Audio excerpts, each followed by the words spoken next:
किसान कल्याण तथा कृषि विकास मंत्री श्री कमल पटेल ने कहा कि श्री शिवराज सिंह चौहान किसान हितैषी मुख्यमंत्री हैं।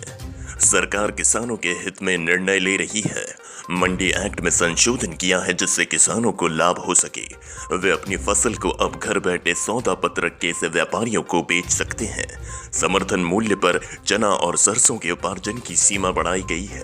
अब किसानों से प्रति हेक्टेयर 15 क्विंटल चना के साथ पर 20 क्विंटल चना खरीदा जाएगा। इसी प्रकार सरसों का उपार्जन 13 क्विंटल के साथ पर 20 क्विंटल प्रति हेक्टेयर के मान से किया जाएगा, जिससे किसानों को चने पर प्रति क्विंटल 1000 रुपए अर्थात 1 हेक्टेयर में 5 क्विंटल पर 5000 का लाभ होगा। सरसों के उपार्जन में 1 हेक्टेयर में 7 क्विंटल की अतिरिक्त खरीदी पर 7000 रुपए का लाभ होगा। सरकार के इस निर्णय से प्रदेश में लाखों किसानों को करोड़ों रुपए के अतिरिक्त लाभ की प्राप्ति होगी, क्योंकि बाजार मूल्य हमेशा से ही समर्थन मूल्य से 1000 रुपए कम रहता है।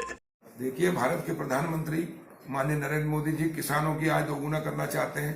भारत को शक्तिशाली, समृद्धशाली, वैभवशाली बना के विश्व गुरु के स्थान पे पहुंचाना चाहते हैं।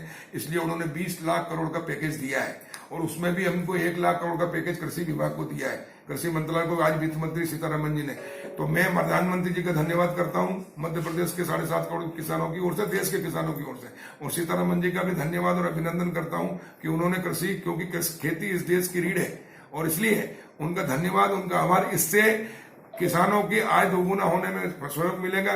डेयरी उद्योग और किसान का जो आधारभूत ढांचा है, जो विकास करने में, उसमें सहयोग मिलेगा। और मध्य प्रदेश में जो हमने मंडी एक्ट में संशोधन किया है और जो प्राइवेट मंडियां बनेगी, किसानों के समूह बनेंगे, उसको भी इसमें लाभ मिलेगा और किसानों की जो उपज है उसका उचित मूल्य मिलेगा। और अब किसान इतनी मेहनत करेगा, जो अधिक उत्पादन करेगा, उससे राष्ट्र मजबूत होगा। खाद्यान्न के मामले में हम इतने आत्मनिर्भर होंगे कि पूरे विश्व के लोगों को पेट भर सकते हैं। 1 लाख ये कांग्रेस की सरकार के समय होता होगा, लेकिन शिवराज सिंह जी के समय और कमल पटेल के कृषि मंत्री रखे हुए गलत बोल रहे हैं। झूठा आरोप है, गलत आरोप है, असत्य आरोप है। हम कह रहे हैं कि 100 लाख मीट्रिक टन गेहूं हम समर्थन मूल्य पे खरीद रहे हैं। 75 लाख मीट्रिक टन से ज्यादा तो हमने खरीद लिया 1925 में।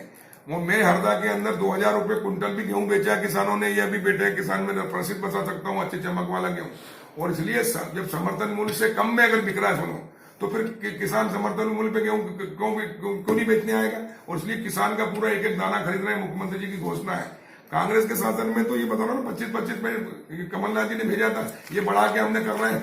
कमलनाथ ने 13 क्विंटल प्रति हेक्टेयर सरसों खरीदने का निर्णय लिया था सरकार ने, कांग्रेस की सरकार ने, और 15 क्विंटल का 46 जिलों में किया था। उसको बढ़ाकर हम 20 क्विंटल कर रहे हैं। माननीय मुख्यमंत्री शिवराज सिंह चौहान जी की सरकार, भाजपा की सरकार, किसानों की सरकार। देखिए, किसान कितनी मेहनत करके उत्पादन करता है, और अगर वो उत्पादन करता है तो उसकी फसल का उचित मूल्य मिलना चाहिए। और इसलिए भारत सरकार समर्थन मूल्य पर चना, सरसों, गेहूं, मसूर खरीदती है। गेहूं की खरीदी एफसीआई करता है और इस बार 1925 रुपए समर्थन मूल्य है। मध्य प्रदेश के मुख्यमंत्री शिवराज जी के नेतृत्व में 100 लाख मीट्रिक टन तो गेहूं खरीद रहे हैं, जो अपने आप का रिकॉर्ड है, कहीं नहीं हुआ आज तक इतना। उसमें भी हम कृषि कर्मण पुरस्कार पहले मिलता था, फिर अब शुरू हो जाएगा। दूसरा, चना और सरसों और मसूर, ये कृषि विभाग के माध्यम से खरीदी होती है। ये हमारे नेफेड के माध्यम से भारत सरकार, कृषि विभाग हमको उसकी अनुमति देता है। कुल उत्पादन का 25% तक खरीदते हैं, उसके बाद 40% तक बढ़ा सकते हैं विशेष परिस्थिति में।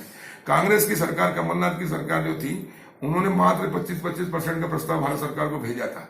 लेकिन भारत के जो सरकार है वो किसान हितैषी है, इसलिए उन्होंने 40% सरसों में और 37% से अधिक अपने चने में खरीदी की अनुमति दी। मसूर के रेट समर्थन मूल्य से ज्यादा है बाजार में, इसलिए उसको समर्थन मूल्य पे खरीदने की आवश्यकता नहीं, क्योंकि किसान को जहां ज्यादा रेट मिलेगा वहां